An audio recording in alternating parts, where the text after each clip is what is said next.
આજે હું તમને એક સરસ મજાની વાર્તા કહેવાનો છું. ધ્યાનથી સાંભળજો. વાર્તાનું નામ છે વાઘ બનેલો ઉંદર અને ઋષિ મુનિ. એક ઘનઘોર ગીચ એવા વનમાંથી એક મોટી નદી વહેતી હતી. એ વહેતી નદીના કિનારા ઉપર એક વડના ઝાડ નીચે એક ઋષિ મુનિ ઘણા વર્ષોથી રાત ને દિવસ તપ કરતા હતા. એવામાં એક દિવસ આકાશમાં ઉડતા કાગડાના મોઢામાંથી એક ઉંદરનું બચ્ચું આપણા ઋષિ તપ કરતા હતા ને એમની પાસે આવી અને પટ્ટ કરતું પડ્યું. આકાશમાં ઉડતા એ કાગડાના મોઢામાંથી એ ઉંદરનું બચ્ચું જમીન ઉપર પટકાયું એટલે એના પડવાના અવાજથી ઋષિ મુનિની બંધ આંખો ખુલી ગઈ.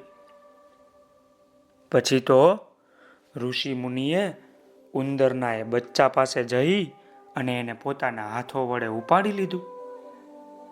ઉંદરના એ નાનકડા બચ્ચા ઉપર આ ઋષિને તો ભાઈ ભારે દયા આવી હો. પછી તો જેમ જેમ દિવસો ગયા તેમ તેમ ઋષિએ ઉંદરના એ બચ્ચાને ખવડાવી પીવરાવી તાજુમાજુ કરી અને મોટું બનાવી દીધું. એ બચ્ચું તો હવે ઉંદર બની ગયું હો.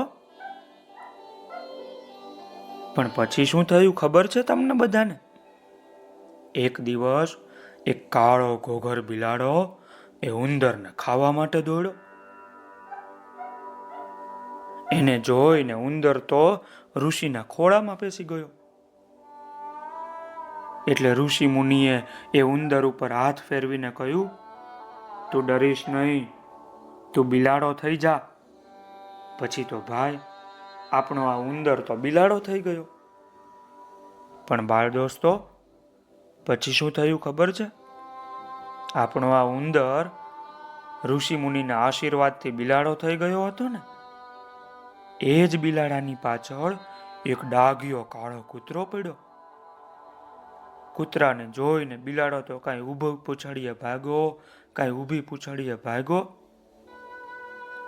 ડાઘિયા કૂતરાથી બચી અને માંડ માંડ એ તો મહાતપા ઋષિની પાસે જઈ શક્યો. બિલાડાને આમ આ રીતે હાંફતો જોઈ અને ઋષિ મુનિએ દયા લાવી અને એના ઉપર હાથ પસવાર્યો. પછી તો ભાઈ ઋષિએ બિલાડા ઉપર હાથ ફેરવીને કહ્યું કે અરે બિલાડા, તું ડરીશ નહીં, જા જા, તું કૂતરો બની જા. એટલે એ તો કૂતરો બની ગયો. પછી તો આ કૂતરો જે ઉંદરમાંથી બિલાડો થયો હતો અને બિલાડામાંથી કૂતરો બની ગયો હતો, એ એક દિવસ નદીના કિનારા પાસે પૂંછડી પટપટાવતો ફરતો હતો. એવામાં આ કૂતરાને જોઈ અને એક મોટો વિકરાળ વાઘ એ કૂતરાની પાછળ પડ્યો. વાઘને જોઈને એ કૂતરો તો ભાઈ ઊભી પૂંછડીએ ભાગ્યો છે, કાંઈ ઊભી પૂંછડીએ ભાગ્યો છે. કૂતરો તો હાંફતો હાંફતો માંડ માંડ ઋષિની પાસે પહોંચી શક્યો હો.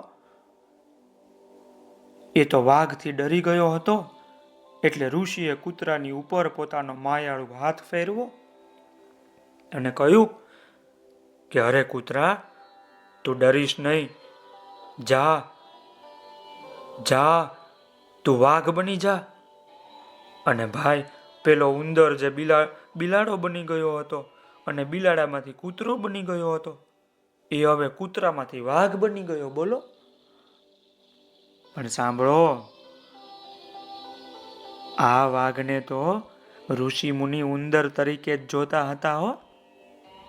એમને તો ખબર જ હતી કે ખરેખર તો આ વાઘ નહીં પણ ઉંદર જ છે. પણ પછી શું થયું ખબર છે? આ જે વાઘ હતો ને, એને તો બહુ અભિમાન આવી ગયું. એને થયું કે જ્યાં સુધી આ ઋષિ મુનિ છે ત્યાં સુધી મારાથી કોઈ ડરશે નહીં. એટલે એણે તો ઋષિમુનિની ઉપર જ હુમલો કરી દીધો. એટલે ઋષિમુનિએ જેવો વાઘ એમની ઉપર આવ્યો કે તરત જ બોલ્યા કે જા તું ફરી પાછો ઉંદર બની જા. એટલે ભાઈ એ તો વાઘમાંથી ઉંદર બની ગયો.